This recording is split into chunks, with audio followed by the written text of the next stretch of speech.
सबसे पहले कुछ भी अगर चेंजेस लानी है आपको इन्फॉर्मेशन चाहिए कि कानून क्या कहता है और ये गवर्नमेंट कर क्या रही है। तो अपनी फाइल को देखना चाहे, कहते नहीं जी आप इसको नहीं देख सकते, अब ये सरकारी डॉक्यूमेंट है, भाई सरकारी क्यों? तो इस एक्ट के आने के बाद हम उस फाइल की एक्सेस कर सकते हैं। उसी फाइल की नहीं, इवन पीएमओ ऑफिस में भी हम किसी फाइल का देख सकते हैं। इमीडिएटली मैंने वहाँ पर पार्लियामेंट कैंटीन में आरटीआई लगा दी। पार्लियामेंट मैंने कहा मुझे पूरी रेट लिस्ट दे दीजिए, जो चीज़ आप यहाँ प्रोवाइड करते हैं वो रेट लिस्ट आ गई। उन्होंने लिखा जी after the detection of high levels of pesticide and the committee decided to ban its sale in the parliament canteen. मतलब पार्लियामेंट कैंटीन में वो चीज़ नहीं मिलेगी पर पूरे इंडिया में वो बिक रही है। अच्छा, जब डाटा लेकर गया उसमें कई बड़े बड़े लोग भी थे, तो जिस मीडिया उसके पास जाओ स्टोरी वो ना चलाए, 2-4 दिन रखे पड़े, फिर कहे नहीं भाई ये इसमें बड़े बड़े लोग इन्वॉल्व हम नहीं करेंगे। जब पोस्ट ऑफिस में जाते थे बड़ी पंखा नहीं चल रहा, स्टूल आप बैठने की कोशिश कर दो हिलता था नीचे से, तो वो मैंने काटी वहाँ लगा दी। फिर जब मीडिया में मैंने वो स्टोरी चलाई, इस चैनल में भी चलाई, तो मेरी स्टोरी चलाने के 20 दिन के बाद उस पोस्ट ऑफिस का काम शुरू हो गया। उनसे आरटीआई में उस वक्त क्या पूछना है, भाई राशन कार्ड इश्यू करने का गवर्नमेंट का प्रोसीजर क्या है, कितने दिन के अंदर होना चाहिए। दूसरा पूछो कि जो मैंने ये आरटीआई लगाई है, जो मैंने राशन कार्ड की एप्लीकेशन दी है, उसकी आपने डे टू डे क्या एक्शन लिया। बस ये 2 ही बातें लिखोगे वो समझ जाएंगे भाई ये शख्स क्या कर, आपके घर राशन कार्ड देने आ जाएंगे। पॉडचीत के एक और एपिसोड में आप सबका स्वागत है। आज के इस एपिसोड में हम बात करने जा रहे हैं आरटीआई यानी कि राइट टू इन्फॉर्मेशन एक्ट को लेके। आप में से काफ़ी लोग जो है इस एक्ट के बारे में पहली बार सुन रहे होंगे, काफ़ी लोगों ने सुना भी होगा लेकिन इस एक्ट के बारे में अच्छे से जानते नहीं होंगे। लेकिन क्या आप जानते हैं कि ये एक्ट जो है हमारे लिए एक फंडामेंटल और बेसिक राइट है। तो आज के इस एपिसोड में हम इसी एक्ट को लेकर बात करेंगे और इस एक्ट को आप सबको समझाने के लिए हमारे साथ मौजूद है सोशल और आरटीआई एक्टिविस्ट बलविंदर सिंह, जो कि खुद 1000 से भी ज़्यादा आरटीआई जो है लगा चुके हैं। तो आइए इनसे बात करते हैं। तो हेलो सर, कैसे हैं आप? बढ़िया, ठीक, बहुत अच्छा। सर आरटीआई के बारे में बात करेंगे हम। आरटीआई एक बहुत फंडामेंटल टूल है और बहुत मतलब एक बेसिक राइट है हमारे कॉन्स्टिट्यूशन में, लेकिन लोगों को पता ही नहीं है कि उसका यूज़ कैसे करते हैं एंड कितना इंपॉर्टेंट टूल है एक लोगों के लिए। तो आप बता सकते हैं कैसे, मतलब कैसे फाइल करते हैं, क्या उसका एक बेसिक स्टार्ट है, प्रोसीजर क्या है उसका?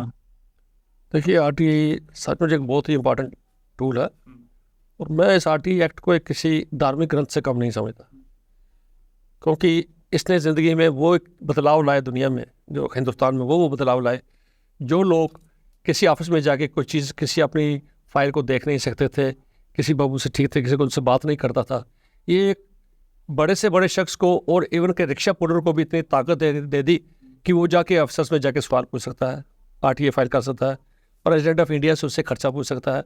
इतनी ताकत शायद पहले, आज से पहले किसी एक्ट ने, किसी कानून ने हिंदुस्तान के किसी शहरी को नहीं दी जितनी इस आरटीआई एक्ट ने दी। लेकिन एक थोड़ी सी इसमें जो थी, पे सरकार के पास एक ये मैंडेट था कि सरकार लोगों को अवेयर करेगी इसके बारे में। तो मैं नहीं समझता सरकार ने कोई ऐसी प्रोग्राम लगाए, क्योंकि जब सरकारें अपोजिशन में है उनको ये आरटीआई एक्ट बहुत अच्छा लगता है। फिर वो कहती है सरकार दूसरी रूलिंग क्लास को, भाई आप अवेयर क्यों नहीं करते, लोगों को क्यों नहीं अवेयर करते।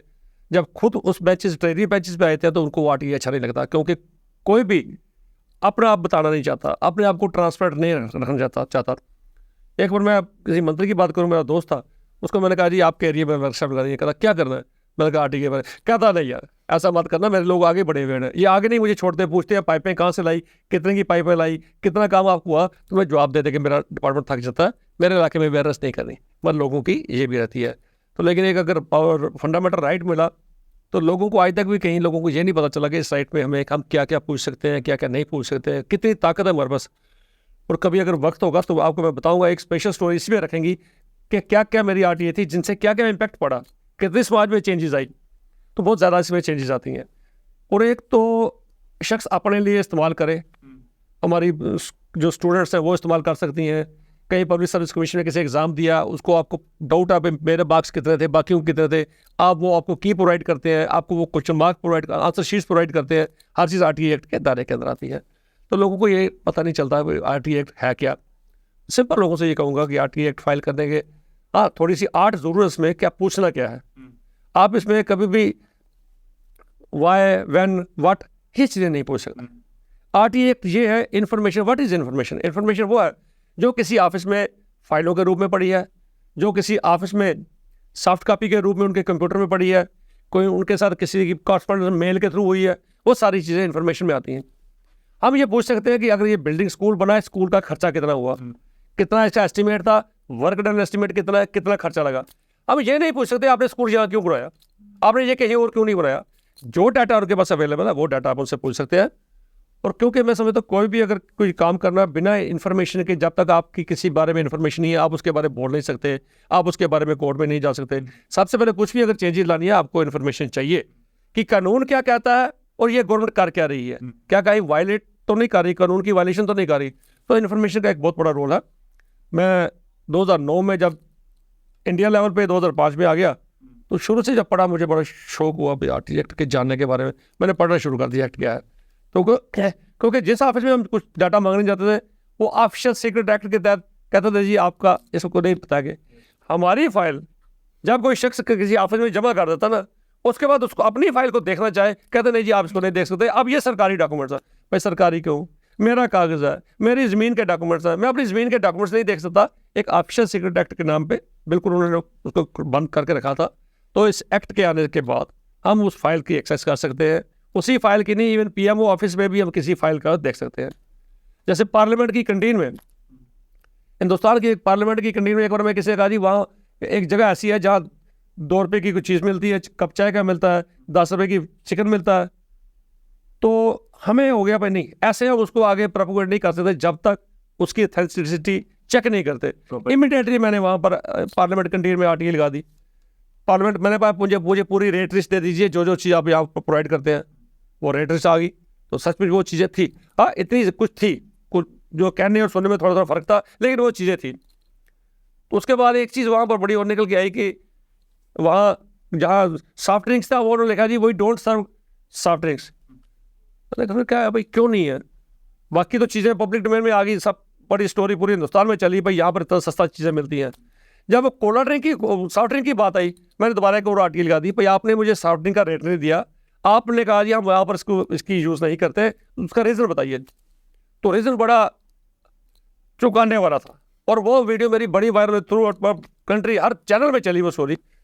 वो था भाई आफ्टर द डिटेक्शन, उन्होंने कहीं टेस्ट करवाया, उन्होंने लिखा जी after the detection of high levels of pesticide and insecticides in all the major brands of soft drink we had constituted a committee and the committee decided to ban its sale in the parliament canteen।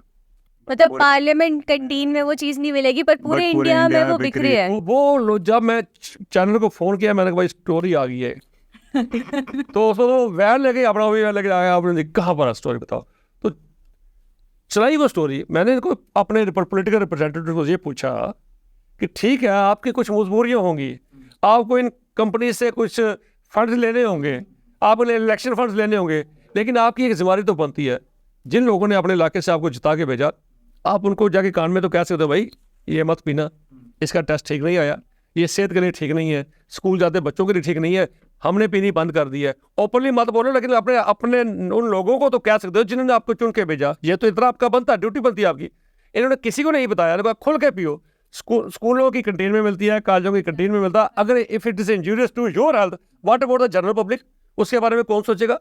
अगर हमारे students, छोटे बच्चे जिनको ये cold drinks दी जाती है, हॉस्पिटलों में बैन होनी चाहिए, स्कूलों में बैन होनी चाहिए। तो उन बच्चों को भी अगर बड़े पॉलिटिशियनों को अगर इफेक्ट कर सकती है, उनके सेहत के ऊपर इफेक्ट कर सकती है, तो हमारे छोटे बच्चे जो स्कूल में है, प्राइमरी स्कूल में, हाई स्कूल में, उनके ऊपर सेहत का, तो ऐसी चीज़ें इस थ्रू RTI निकली। RTI से पहले ये चीज़ें मैं कंट्री से नहीं पूछ सकता था, भाई ये बताइए मुझे ये क्यों, ना ही आपको वो बताता।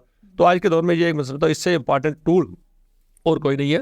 हाँ इसका कुछ एक जगह पर मिसयूज भी हुआ। हाँ सर, वही मैं पूछने वाला था कि यूज तो हाँ देखिए मिसयूज, अब एक तो लोग, मैं पूछता हूँ क्या पॉलिटिशियन अपनी पोजीशन का मिसयूज नहीं करते? क्या हमारे पुलिस वाले अपनी पोजीशन का मिसयूज नहीं करते?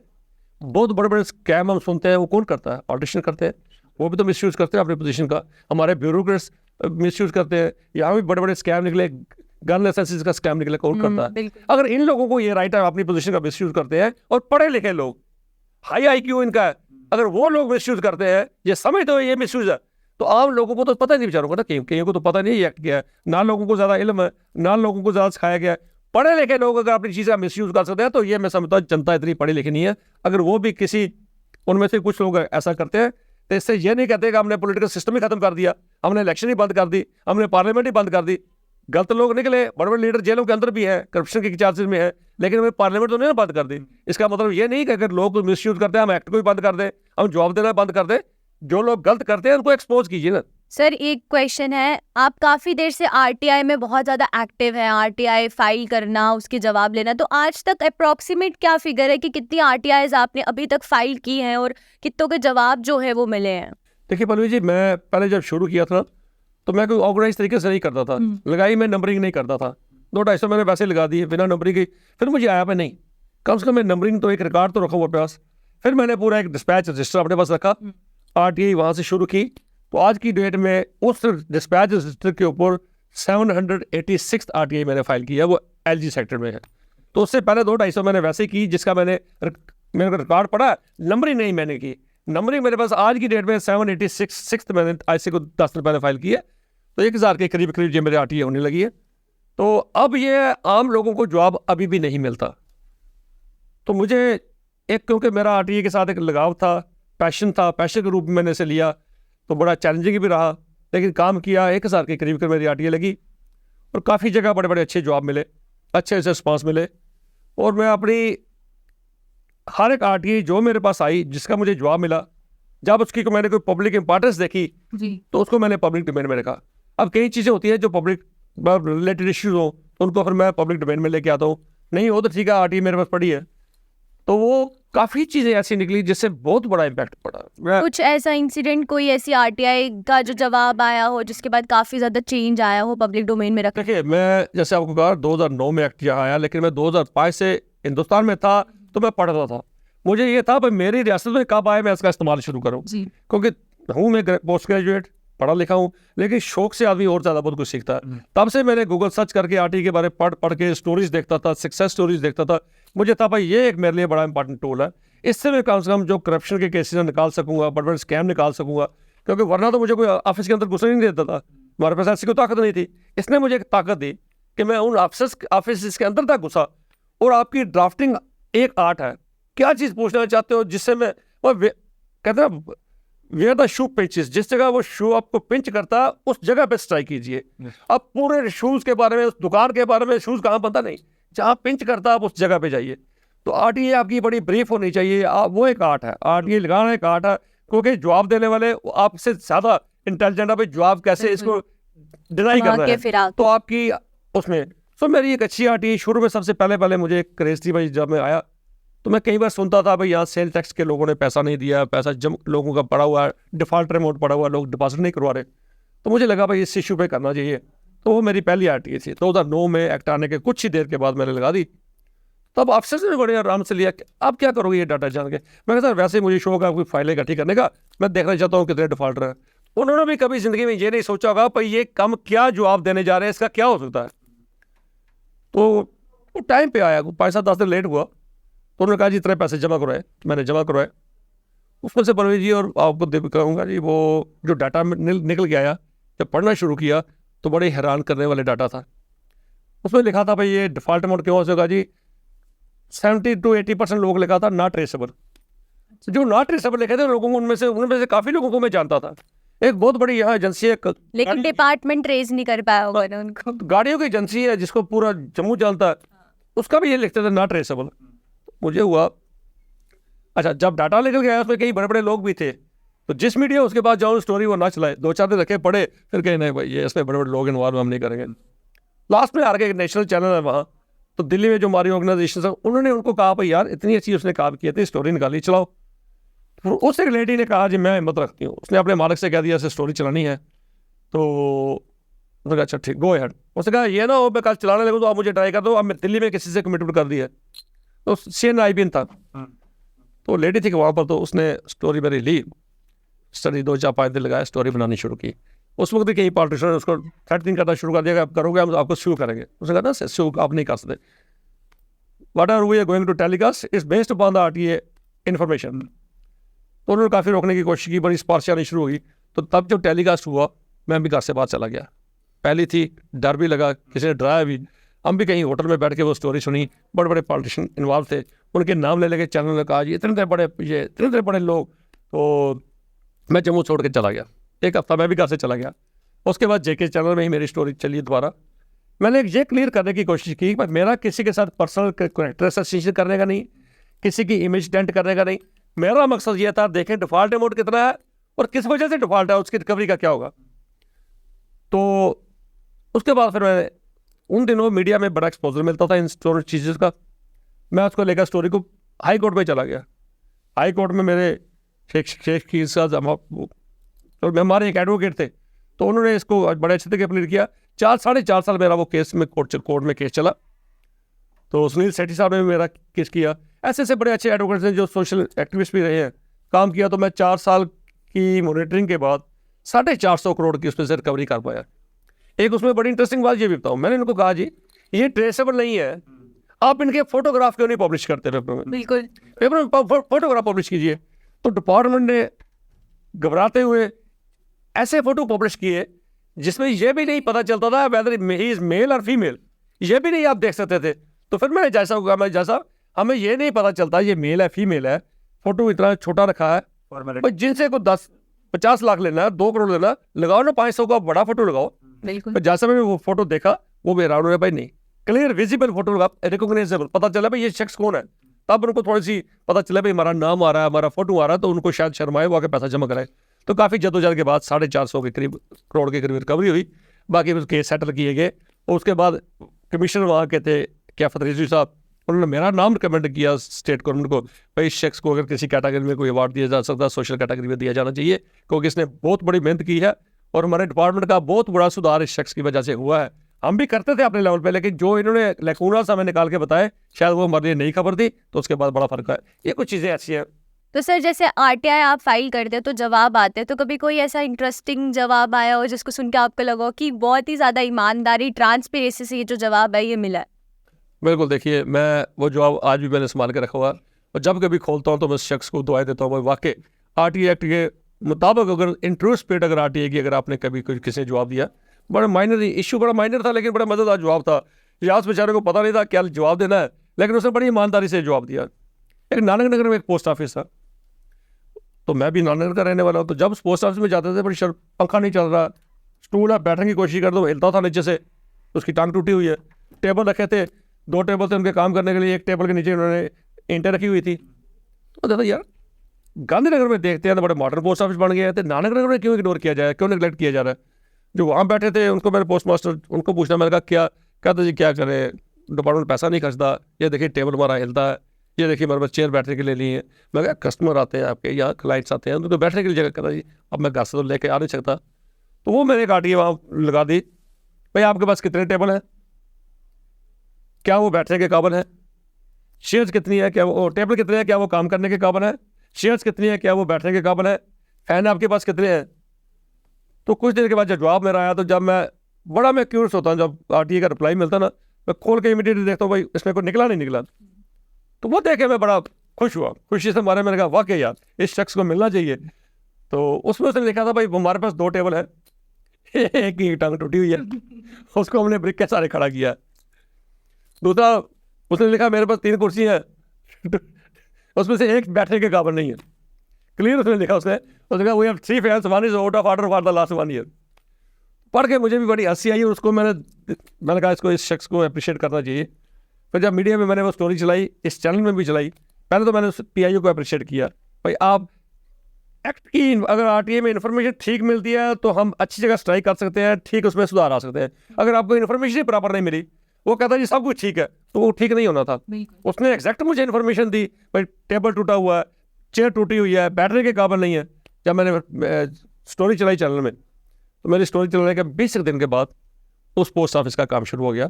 उसको भी मॉडर्न पोस्ट ऑफिस के तरीके बड़ी अच्छी, उसकी फ्रंट लुक अच्छा कर दिया, फर्नीचर नया आ गया, पंखे अंदर आ गए। तो वो भी मेरा शुक्रिया करने लगे जो स्टाफ था, भाई आपके करने से हमारा ये काम चेंज हो गया। इसलिए बहुत बड़ी बड़ी चेंजेस आई। कई बार सरकार बड़ी लापरवाही बैठ जाती है, जब तक उनको कोई हिलाए नहीं, उस नींद से जगाए नहीं। कहते हैं माँ भी कई बार बच्चे को दूध नहीं देती तब तक जब तक बच्चा रोए ना। सो वो माँ को जगाने के लिए, एडमिनिस्ट्रेशन को जगाने के लिए हमें एक ये बड़ा इंपॉर्टेंट टूल मिला है। इसका मैं इस्तेमाल करके वो चीज़ें मैंने की हैं। हाँ, आरटीआई का इस्तेमाल एक तो होता है आम लोगों के लिए, आप अपने लिए करो। आपका राशन कार्ड आपने अप्लाई किया, टाइम पे नहीं आया, आरटीआई लगा दो। उनसे आरटीआई में उस वक्त क्या पूछना है, भाई राशन कार्ड इश्यू करने का गवर्नमेंट का प्रोसीजर क्या है, कितने दिन के अंदर होना चाहिए। दूसरा पूछो कि जो मैंने ये आरटीआई लगाई है, जो मैंने राशन कार्ड की एप्लीकेशन दी है, उसकी आपने डे टू डे क्या एक्शन दिया। बस ये 2 ही बातें लिखोगे, वो समझ जाएंगे भाई ये शख्स क्या कर। आपके घर राशन कार्ड देने आ जाएंगे। पासपोर्ट आपने अप्लाई किया, लेट हो रहा है, पूछिए भाई प्रोसीजर क्या पूछना, यह प्रोसीजर क्या कहता है, तो प्रोसीजर के मुताबिक मेरा उस प्रोसीजर के मुताबिक आपने क्या एक्शन लिया। तो बड़ी ऐसी चीज़ें हैं जिसके तहत आप ये पूछ सकते हो। और ये आम जनता को ये भी कहूँ, देखने वालों को भी, कि ये बहुत बड़ा कोई इसमें कोई फार्म नहीं है, कुछ नहीं है, सिंपल पेज के ऊपर आप लिख सकते हो PIO, पब्लिक इन्फॉर्मेशन अफसर, यहाँ पे सेंट्रल एक्ट लगा है, सेंट्रल पब्लिक इन्फॉर्मेशन अफसर लिख के नीचे उसमें सिर्फ 2 ही लाइनें लिखनी है, भाई इन्फॉर्मेशन स्टार्ट, मुझे क्या क्या चीज़ें चाहिए अंडर RTI, 1 2 3 4 के लिखे आप अपने क्वेश्चन लिखो, भाई मुझे ये चीज़ें चाहिए, ये गवर्नमेंट ऑर्डर मुझे चाहिए, ये मिनट्स ऑफ मीटिंग आप मान सकते हो। अगर इस डेट को अगर आपकी डिपार्टमेंट की किसी इशू पे मिनट्स ऑफ कोई मीटिंग कन्वीन की गई, उसके बाद मिनट्स ऑफ मीटिंग बनते हैं, उन्होंने डिसाइड अपने अपने कमेंट्स लिखते हैं आप पे क्या होना चाहिए क्या नहीं, आप उस मिनट्स ऑफ मीटिंग की कॉपी मांग सकते हो।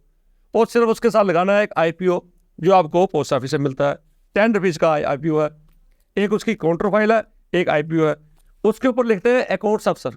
लोगों को आज तक वो भी नहीं पता चला किसके नाम पे लिखे, अकाउंट्स अफसर लिख के, बाकी स्कूल एजुकेशन या तो लीजिए डायरेक्टर स्कूल एजुकेशन, अगर CO को लगानी है तो CO ऑफिस, ऊपर अकाउंट्स अफसर। तो नेक्स्ट साथ में काउंटर फाइल होती है, उसके ऊपर वो लिखे, वो काउंटर फाइल अपने पास रख लेनी, ताकि जब आप फर्स्ट पे लगाते हो आपको ये साबित करना है भाई मैंने IPO साथ लगाया था। और जो भी पोस्ट अपने RTI लगानी है वो या तो उस ऑफिस में बाई हैंड दे के आओ, उसकी रसीद लेके आओ, नहीं तो आप वो पोस्ट ऑफिस में जाके रजिस्टर्ड पोस्ट कर सकते हो, सिंपल पोस्ट नहीं, रजिस्टर्ड पोस्ट, और उसकी रसीद भी अपने पास रखनी, ताकि कल को अगर जवाब नहीं मिलता फर्स्ट अपील में आपको ये साबित करना है पर मैंने RTI लगाई थी, ये उसकी रसीद है, ये उसका IPO है, तब ये लगा सकते हो। अगर आपके पास ये कागज़ नहीं होंगे आप RTI फर्स्ट अपील लगा ही नहीं सकते। इसी तरह फर्स्ट अपील के भी रिकॉर्ड साथ रखना है, जब सेकंड अपील करनी है तो ये भी डॉक्यूमेंट्स, फर्स्ट अपील के भी डॉक्यूमेंट्स, उसके बाद सेकंड अपील, ये डॉक्यूमेंट्स संभाल कर रखने हैं। बाकी कोई बहुत बड़ी चीज़ नहीं है, एक बार कोई लगाएगा उसको जवाब आएगा, उसको पता चल जाएगा, और लगानी चाहिए, हर शख्स को इस्तेमाल करनी चाहिए। एक हमें राइट मिला है, इससे ज़्यादा पावरफुल में राइट मिलकर लोगों को जिसने सशक्त किया, इससे बड़ा जनता के लिए आज तक कोई एक्ट नहीं आया जिसने जनता को इतनी ताकत दी कि प्राइम मिनिस्टर से लेकर प्रधानमंत्री से लेकर प्रेसिडेंट ऑफ इंडिया तक आप किसी को सवाल पूछ सकते हो। अदरवाइज आप किसी से देख भी नहीं सकते थे, किसी ऑफिस से कुछ पूछना कभी सोच ही नहीं सकते थे। हमने वो चीज़ें की हैं जो कभी हम जिंदगी में ख्याल ही नहीं कर सकते थे भाई हमें ये इन्फॉर्मेशन मिलेगी। मेरे घर की तो अलमीरा, मेरे बेडरूम्स सारे भर के हुए इतनी ज़्यादा स्टेशनरी से, और उनको फेंकने का भी दिल नहीं करता, क्योंकि मेरे लिए हर डॉक्यूमेंट बड़ा हिस्टोरिकल डॉक्यूमेंट है, जिससे कोई इम्पैक्ट हुआ है, किसी को कोई काम आया। मैं एक छोटी सी एग्जांपल आपको और दे दूँ। जम्मू कश्मीर में हमारे pension, widows pension, handicap pension, divorcee pension, old age pension सिर्फ 150 थी।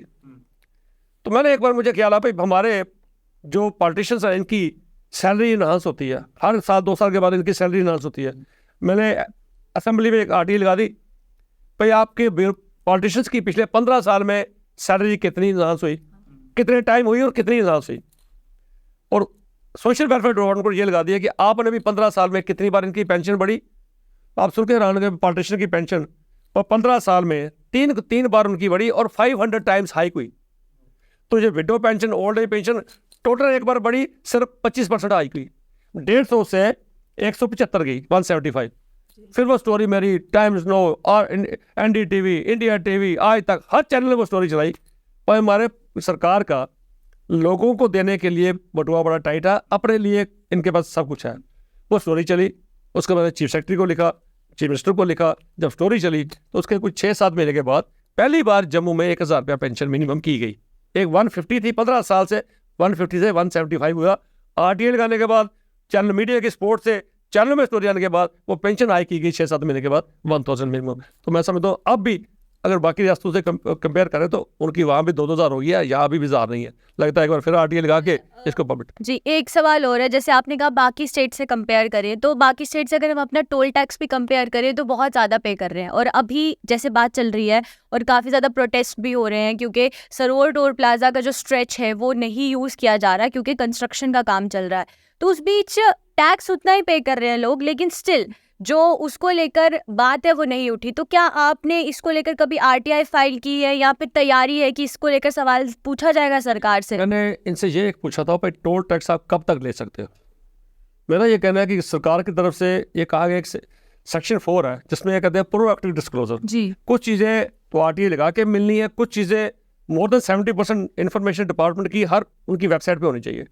मेरा नेशनल हाईवे अथॉरिटी को ये लिखा था कि आप हर टोल प्लाजा के ऊपर लिखोगे कि ये टोल प्लाजा कितनी देर के लिए टोल लग रहेगा, कितनी देर तक आप लोगों से टोल लेते रहेंगे, उसके बाद टोल खत्म हो जाएगा, किसी ने वो डिस्प्ले नहीं करा। इस प्रोजेक्ट की कास्ट कितनी थी, टोल कितना बड़ा है, कितने किलोमीटर का है और कब तक चलेगा, नहीं लिखा। उसी वजह से लोगों को ये पता नहीं होता ये कब तक चलेगा। अब पंजाब में भी ऐसे चल रहा था, सरकार दूसरी आई, उसने इमीडिएटली देखा जिस चीज़ का टाइम पूरा हो चुका उसने 3 टोल वहाँ पर बंद कर दिए। हम ये कहते हैं अगर आप लोगों से एक्सपेक्ट करते हो लोग टाइम पे अपना इनकम टैक्स भरे, टाइम पे अपना सेल टैक्स भरे, टाइम पे ये चीज़ें करें, तो सरकार भी तो टाइम पे हर चीज़ करे ना। अब टोल टैक्स की बात करें, सबसे पहले तो ये सवाल हर शख्स पूछता है हमसे भी, वैसा टोल 2-3 बार टोल, रोड टैक्स किसे कहते हैं? टोल है रोड यूजर के लिए ना। जी बिल्कुल। अब रोड टैक्स किसे कहते हैं? रोड टैक्स और टोल में क्या फ़र्क है? ये कहते हैं जी आप रोड इस्तेमाल करते हो इसे टोल टैक्स चाहिए। जब आप गाड़ी रजिस्ट्रेशन कराते हैं 9% उसमें टैक्स लगता है, रजिस्ट्रेशन फीस लगती है, वो क्या है? वो रोड टैक्स है। उसके बाद जब हम डीजल पेट्रोल जो लुब्रिकेंट्स लेते हैं इसके ऊपर पर लीटर 1 रुपया या 1.5 रुपया 2 रुपया इसके ऊपर भी रोड टैक्स जाता है। तो मैं 2 बार टैक्स वो, उसके बाद रोड यूज़ के लिए दोबारा तीसरी बार टैक्स आपको फिर देना पड़ता है। कहीं ना कहीं लोगों पे ये नजायज़ है। और उसके बाद अरे जी, और मैं आपसे बोलूँ थोड़ा सा, टोलेबल रोड कौन सी होती है, टोल किस रोड पे लगता है, ये भी इनसे मैंने पूछा, इन्होंने अपनी वेबसाइट पे ये चीज़ें नहीं बताई हुई। टोल टैक्स जो हमने सुना है कि टोल टैक्स, जैसे आप ट्रेन में चलते हो ना, ट्रेन में आप पानी का गिलास रखते हो तो वो गिरता नहीं है ट्रेन में, क्योंकि स्मूथ उसकी सरफेस चलती है। ऐसे ही टोलेबल रोड का जो हमने सुना था वो ये था कि अगर पानी का गिलास अगर गाड़ी के ऊपर रखते हो तो वो गिरना नहीं चाहिए, बिल्कुल स्मूथ रोड का हो, और उसकी हाईवे पे कहीं भी स्पीड 80 से ऊपर ही होती है टोल की, वो टोलेबल रोड है। उसके बाद टोल रोड वो है जो सामने से गाड़ी आती है रात को, उसकी लाइट आपको ना पड़े, उसके लिए उसकी सेंटर वर्ज में बुशेस लगती है ताकि उसकी लाइट आपको ना पड़े, क्योंकि जब लाइट आने वाली गाड़ी के सामने पड़ती है फिर आपसे, तो आपके वहाँ एक्सीडेंट होने के चांस रहते हैं, आगे विजिबिलिटी कम होती है। तो ये कुछ जो बेसिक एज एन एक्टिविस्ट मैं समझ पाया हूँ ये 3-4 चीज़ें। और उसमें कहीं पर भी एनिमल्स का उसके ऊपर वो ना हो, अगर 100 की या 100 की स्पीड पे कोई गाड़ी चल रही है, अचानक से दौड़ के कोई जानवर आ जाता है तो वो गाड़ी का एक्सीडेंट हो सकता है, फिर उस वक्त उसके सर्वाइविंग के चांस ही नहीं होते, क्योंकि स्पीड हाईवे पे बहुत ज़्यादा होती है। आपने खुद लिखा होता है भाई इस रोड के ऊपर 80 से ऊपर स्पीड कर सकते हो। जब हम म्यूनसिपल कम्युनिटी लिमिट के अंदर आते हैं आप लिखते हो नहीं जी या 30 स्पीड है या 40 है या 60 है, तो हाईवे के अगर ऊपर आप गाड़ी 80 की स्पीड में नहीं चला सकते, इट मीन्स वो रोड टोलेबल नहीं है। आज की देर में मैंने अभी भी अपने एडवोकेट को बोल के रखा, वो मैंने डाटा भेज दिया है, भाई लखनपुर के ऊपर भी एक हमने फाइल करनी है, क्योंकि लखनपुर में आज से 10 दिन पहले गया, वापसी में मैंने हर एक चीज़ नोट की, कहीं पर भी 4-5 किलोमीटर स्ट्रेच के बाद हर जगह डाइवर्शन है, कभी लेफ्ट डाइवर्जन है कभी राइट डाइवर्जन है। जो यूजेबल रोड थी, जो रोड के जिसके ऊपर टैक्स लगा था, सेंट्रल जो रोड है वो रोड बिल्कुल बंद है, आपको बाई लेन से भेजा जा रहा है, साइड लेन आपके लिए छोड़ी गई है। जो चीज़ बनी थी, जिस चीज़ का टोल लिया, अगर वो रोड टोल आज के डेट में आपका बंद है, रोड बंद है, तो आप टोल कैसे मांग सकते हो? मैं समझता हूँ सरकारें कुछ ना कुछ कई बार ज़बरदस्ती करती हैं, पब्लिक को ये चीज़ें कुछ पता है, और मैं जल्दी कोशिश करता हूँ। अब सरोवर के ऊपर तो एक डिस्प्यूट है ही है, तो अब मैं लखनपुर के ऊपर भी मैं जल्दी कोर्ट में अपील करूँगा कि लखनपुर का टोल, जब तक रोड नहीं बनी इनको टोल लेने का कोई हक नहीं, क्योंकि 80% रोड इस वक्त डैमेज है, वहाँ पर पैथोल्स बने हुए हैं, खड्डे हैं, पानी है, और स्पीड इस वक्त 30 से 35 किलोमीटर के उस पर गाड़ी चलती है। जिस रोड पे हम 30 किलोमीटर से ज़्यादा स्पीड पे गाड़ी नहीं चला सकते तो उसका टोल क्यों? जहाँ ब्रिज आपका कोलैप्स है, घूम के दरिया से घूम के आना पड़ता है, वहाँ पर टोल क्यों? जो टोलेबल रोड थी वो डैमेज है तो टोल क्यों? ये सरकार को चाहिए। अब झगड़ा करके लोग सड़कों पर निकले, ये चीज़ें ओ अल्लाह करने के बाद आप माने, इससे पहले आप खुद समझ लिया करें भाई ये चीज़ें हमसे हो रही है, गलतियाँ हो रही है, गुस्ताखियाँ हो रही हैं, लोग ने टैक्स नहीं लेना पड़ता, हमारा इस सड़क पे टैक्स बनता ही नहीं है, तो इनको खुद भी समझ आए, लेकिन फिर भी कोशिश करते हैं लोगों को जितना जोड़ के जितना लोगों से रेवेन्यू इकट्ठा कर सके। सो एक मतलब रेवेन्यू इकट्ठा करना ही सरकार का काम नहीं होता, ये वेलफेयर स्टेट होती है, लोगों का वेलफेयर कैसे किया जाए, लोगों को सहूलतें कितनी दी जाए, उस तरफ ही सरकार का ध्यान देना चाहिए। बिना वेलफेयर, बिना सहूलतें देने के, बिना लोगों के कंफर्ट्स के बारे में जानने के अब टोल लगा रहे हो, बिल्कुल गलत है। अगले टोल को मैं डेफिनेटली कोर्ट में चैलेंज कर रहा हूँ, बहुत जल्दी चैलेंज कर रहा हूँ कि वो टोल भी बंद होना चाहिए। जब तक वो आपका फ्लाईओवर कंप्लीट नहीं होता तब तक 6 महीने, साल, 2 साल सस्पेंड रखिए, कोई फर्क नहीं पड़ता सरकारों को। जी, मैं सर वापस आरटीआई पे आऊँगा कि जैसे हम आजकल प्रोजेक्ट्स देखते हैं कि कितने सारे प्रोजेक्ट्स पे बाहर लिखा होता है कि बोर्ड पे कि इस प्रोजेक्ट की कॉस्ट 24 करोड़ है। जैसे हम पंतिर थी, वो जो पार्किंग बनी है, हाई लेवल पार्किंग बनी है, उसकी बात करते हैं, उस पर लिखा हुआ 24 करोड़। तो क्या आरटीआई आने से पहले भी वैसे ही प्रोजेक्ट्स के बाद लिखा होता था कि इसकी कॉस्ट इतनी है, या फिर आरटीआई के बाद ही हुआ है? प्रोजेक्ट्स की कॉस्ट लिखते थे, वो लिखते क्या थे वो आपको नहीं पता चलता भाई, वो जो लिखा है वो ठीक है या नहीं। एक्चुअल में वो यूटिलाइज हुई है कि भाई वो एक्चुअल में 12 करोड़ का लिखा, तो 12 करोड़ का वो उसका एस्टिमेट क्या है, वर्क डन एस्टिमेट क्या है, तो क्या उतना लगा या नहीं लगा, पहले वो आप पूछ नहीं सकते थे, अब आप पूछ सकते हो। मैं एक एग्जांपल आपको दे दूंगा। जम्मू में आपने रोड साइड देखा होगा, पार्किंग लगी थी। जम्मू में रोड साइड पार्किंग लगी पेड थी। पार्किंग। इससे पहले जम्मू में 2 जगह पार्किंग चलती थी, एक एजेंसी रोड में, एक रघुनाथ द्वार में। एजेंसी रोड का हमारी सरकार को 11 लाख रुपया कॉन्ट्रैक्टर देता था साल का, और रघुनाथ द्वार वाली को 8 लाख देता था। वो 2 स्पॉट्स पे सरकार को 19 लाख आता था, 8 और 11 19 लाख रुपया। इन्होंने टेंडर किया, इन्होंने टेंडर करके जम्मू में 32 स्लॉट्स किए, और उसमें लिखा कि ये बड़ी हाईटेक होगा, IT बेस्ड पार्किंग होगी। 32 स्लॉट्स इन्होंने मार्केट किए रोड पे। अब वो तो पहले ये रोड के ऊपर पार्किंग कर नहीं सकते, जो हमारे मास्टर प्लान की खुद ही वायलेशन उन्होंने किया। मास्टर प्लान हमारा कहता है कि रोड साइड पार्किंग बिल्कुल नहीं होगा। वो आरोपी उसे कहते हैं वो राइट ऑफ वे है, उसको आप डिस्टर्ब नहीं कर सकते। इन्होंने रोड के ऊपर पार्किंग शुरू कर दी। तो उन्होंने जो जो लिखा उसमें हाईटेक पार्किंग होगी, वहाँ पर बेम्बू बैरियर लगेंगे, जो गाड़ी आएगी, जो कॉन्ट्रैक्टर होगा उसके हाई डेफिनेशन कैमरे होंगे, जो गाड़ी आएगी, और वो कैमरे वाहन के साथ जुड़े होंगे। जो गाड़ी एंटर करेगी उस शख्स को मैसेज चला जाएगा, भाई तेरी गाड़ी इसमें आ गई, अबे 2 घंटे के बाद तेरे इतने चार्जेस और लगेंगे, उसको मैसेज चलता जाएगा। उसके बाद उन्होंने एक अकाउंट रखा एस्क्रो, म्यूनसिपैलिटी का और उस कॉन्ट्रैक्टर का जॉइंट अकाउंट रखा, और जितना रेवेन्यू आएगा थ्रू मशीन ऑनलाइन ही आएगा, तो वो उसके साथ जोड़ दिया। जब मैंने इसको स्टडी किया, RTA लगाई, डाटा लिया सारा, तो मौके पे जब देखा वो उन्होंने मशीन रखी थी, हमारी समझ में ये आया उसने एक मशीन नहीं, उसने 2-2 3-3 मशीनें रख ली। एक मशीन तो उसने इनके कोड के साथ जोड़ दी, 2 मशीनें उसने अपने कोड के साथ जोड़ दी, और उन्होंने साइड पे कैश लेना शुरू कर दिया। अब मेरे माइंड में ये था कि 2 स्पॉट से अगर आपको 18 लाख आता है, तो इतने स्पॉट 32 स्पॉट आपने दिए, 32 स्लॉट्स जो, तो इस पर रेवेन्यू कितना है? जब डाटा लगाया RTA का, 11 महीने में 27 लाख इकट्ठा हुआ। और जो कॉन्ट्रैक्ट साइन किया गया था, आप सुन के हैरान हो जाओगे, जो कॉन्ट्रैक्ट साइन किया, 96% कॉन्ट्रैक्ट का पैसा बाहर कॉन्ट्रैक्टर को जाएगा, सिर्फ 4% जम्मू म्यूनसिपैलिटी को मिलेगा।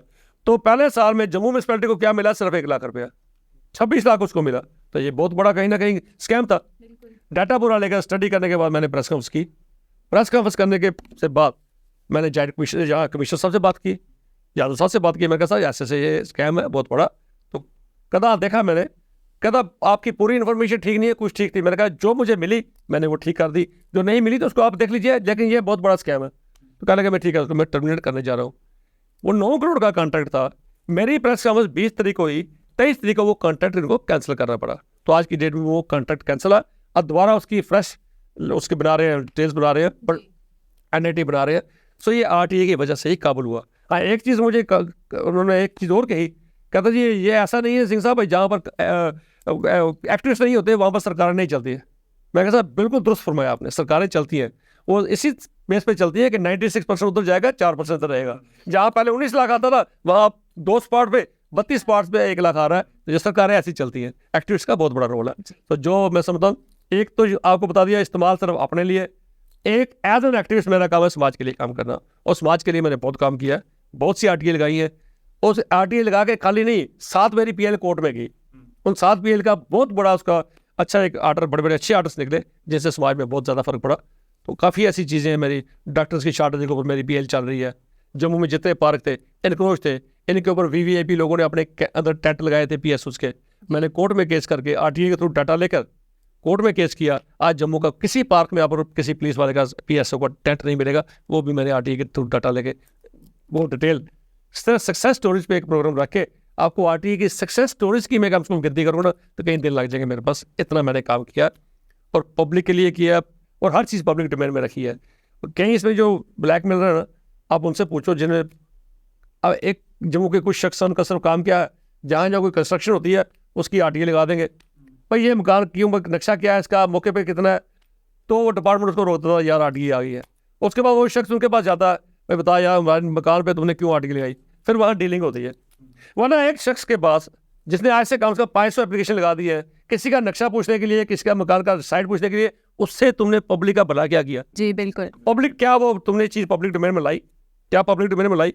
देखिए आज जो भी कंस्ट्रक्शन करता ना, इसमें वायलेशन होती है। मैं समझता हूँ वायलेशन के बिना काम ही नहीं होता। अब जो 5 मरले का प्लाट लेता है, बड़ा कास्टली है, वो बेचारा उसको बोलता है तो 15 फुट इधर छोड़ देगा, 15 फुट इधर छोड़ देगा, ऐसी मुमकिन नहीं होता। वायलेशन होती है, उस वायलेशन का फ़ायदा करके वो कहीं ना कहीं ब्लैकमेलिंग करते हैं। कुछ लोग ऐसे हैं मैं समझता हूँ अफसर्स को भी इन लोगों को एक्सपोज करना चाहिए, सोसाइटी के सामने लाना चाहिए, ताकि बड़े अच्छे तरीके से जो स्मूथ चल रहा है, जिन लोगों को फ़ायदा होता है, बहुत ज़्यादा गिनती है उनकी, जो ब्लैक मिलर है बड़े कम है, तो उनको हाईलाइट करना चाहिए। बट सर आरटीआई की कुछ लिमिटेशंस भी होती होंगी कि कुछ दफ्तरों में ये नहीं लगा सकते, कुछ ऐसा कुछ है? देखिए, एक सेक्शन 8 है, सेक्शन 8 है, उसमें एग्जम्पशन क्लास आती है, उसमें क्या क्या चीज़ें आप नहीं पूछ सकते। जैसे ट्रेड सीक्रेट है, देश की यूनिटी एंड इंटेग्रिटी पे कोई असर ना आए, फॉरेन रिलेशंस में हमारा कोई असर ना आए। आप ये नहीं किसी कंपनी से पूछ सकते भाई हमें कंपनी ये बताया कि आप कोको कोला में कौन सा फार्मूला आपका, मैं आपको किसी को पूछिए जी मुझे बताइए ये कोको कोला कैसे बनता है, इसका क्या फार्मूला। ट्रेड सीक्रेट सर, कुछ चीज़ें ऐसी हैं वो एग्जम्पशन क्लास में पूरी डिफाइन की गई हैं। आप 81J 81I 81B इस तरह पूरे सेक्शंस हैं, तो आप जब कोई ऐसी चीज़ पूछता है तो उसको वो एग्जम्पशन क्लास कोट करते हैं। लेकिन ज़्यादातर क्या है, हमारे अफसर जो चीज़ एग्जम्पशन क्लास में नहीं आती उसको भी एग्जम्पशन क्लास में जोड़ के दे देते हैं। एक्ट हमारा ये कहता है अगर आपने उसको एग्जम्पशन क्लास के साथ जोड़ा तो आपको ये उसको बताना पड़ेगा कि इसको ये एग्जम्पशन क्लास में कैसे आता है, लेकिन वो बताते नहीं है। सिंपल 81J लिख के भाई ये एग्जम्पशन क्लास में आ गया, तो आम शहरी बेचारा थक जाता है, सोचता यार अब मैं किसके पास जाऊँ, बड़ी मुश्किल से किसी वकील के पास जाएगा, फर्स्ट पे लगाएगा।